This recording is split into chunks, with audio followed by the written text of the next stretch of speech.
Of the day, and today we're asking you about a very interesting matter regarding Leonard Max and him being advisor to the Minister of Police. So do you believe that DA member Leonard Max who has been appointed advisor to the minister is engaging in a bit of a conflict of interest? Yeah, it's an interesting one, it really is. A lot of people have been talking about this, but we have got Leonard Max with us on the program this morning, so we'll be able to talk to him and also share some of your views and opinions. So is this not working? Is this like water and oil in politics? You just don't do that. Don't mix the two. Yeah, you know, you stick to your side, ANC sticks to their side, and that's what you do. But or can you come together and work? But I don't know. Absolutely, but let us know and give us some reasons why you believe, you know, it either is or isn't a conflict of interest in this regard. All right, we look forward to hearing from you. All right, let's look at some of the big stories of the day today. So first up, the South African Chamber of Commerce and Industry expected to release the latest business confidence index. And then we follow up on the South African Bureau of Standards being placed under administration, and this follows last month's removal of the entire board by the Trade and Industry Minister. Scores of men are expected to take part in the 100 Men March, which is aimed at highlighting the scourge of violence against women and children. Should start at about 10 o'clock this morning. And then 2 illegal miners arrested after a shootout with police in Mpumalanga. They are expected in court today. And finally, the Tripartite Alliance is expected to brief the public on the outcomes of its summit, which comes to an end today. All right, trending topics now. There's that big one from yesterday. We all know the excitement as Naomi Campbell came in. Well, the announcement was made, and we saw who some of those artists were, and as we suspected, Beyonce and Jay-Z headlining. Jay-Z, Ed Sheeran, amazing. Usher, Eddie Vedder. Yeah, Love Eddie Vedder. Well, you know, I'm all right on all of these artists. I wouldn't say my all-time favorites, but I wouldn't miss a chance to see Beyonce. No, it's going to be fantastic. I really do, as well as some of the stunning local guys. I mean, we've got Casper Nyovest that'll be performing, Tabanj. We've got, who else is there? Femi Kuti. That's going to be phenomenal. Beautiful, yeah. And lots of others as well. So yeah, that's going to be a good one. So but what we need to do there, Leanne, my daughter was asking me yesterday, so what do we need to do? I'm not sure how it works. Maybe we need some clarity on that. What exactly do people need to do? Because you heard, you actually need to, pay your way through good deeds in order to get in. I know. So you don't buy a ticket, you've got to do a good deed to get a ticket. So I don't know. Well, I'm sure more details will be revealed. Dudizane Zuma, that's the next one, and of course he appeared in court yesterday, and I think to a lot of people's sort of shock and dismay, appearing there in shackles, and I mean we understand the charges against him, but nobody was buying it. No. Everybody was saying it's kind of for the show. It's theatrical at best, but what more is there to it? Yeah, it was a little bit of a harsh one to swallow, that one yesterday.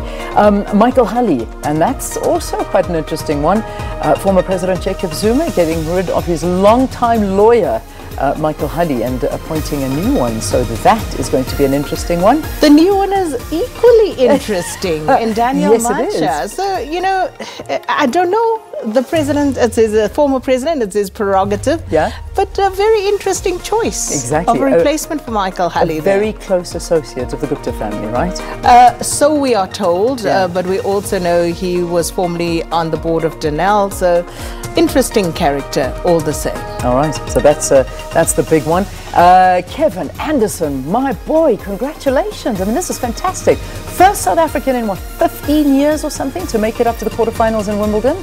Or any Grand Slam, actually. Forgive me for being unpatriotic, but he's coming up against Roger Federer, the great Roger Federer. This is going to be a match I do not want to miss. I don't know. I don't know how much, opposition Kevin's going to bring, but I expect Roger to walk it. That's just me and Roger. I know, but let's expect the unexpected, shall we? And then, of course, Boris Johnson. You heard that resignation taking place in the UK. All of this around Brexit, and I have to, on a side note, tell you a funny story because my children, of course, they're very young. So when, when Parliament in South Africa used to get very sort of heated and everyone was being thrown out of Parliament, it was just crazy. And yesterday, we just happened to have the news on, and as it's always on in my house, and it was the UK Parliament that was on at the time, and somebody stood up in Parliament and started booing, and everybody was going boo, boo, boo, and my kids are like, what is that? And I said, no, that's the UK Parliament. Says, you mean they don't hit each other in there? They just boo each other.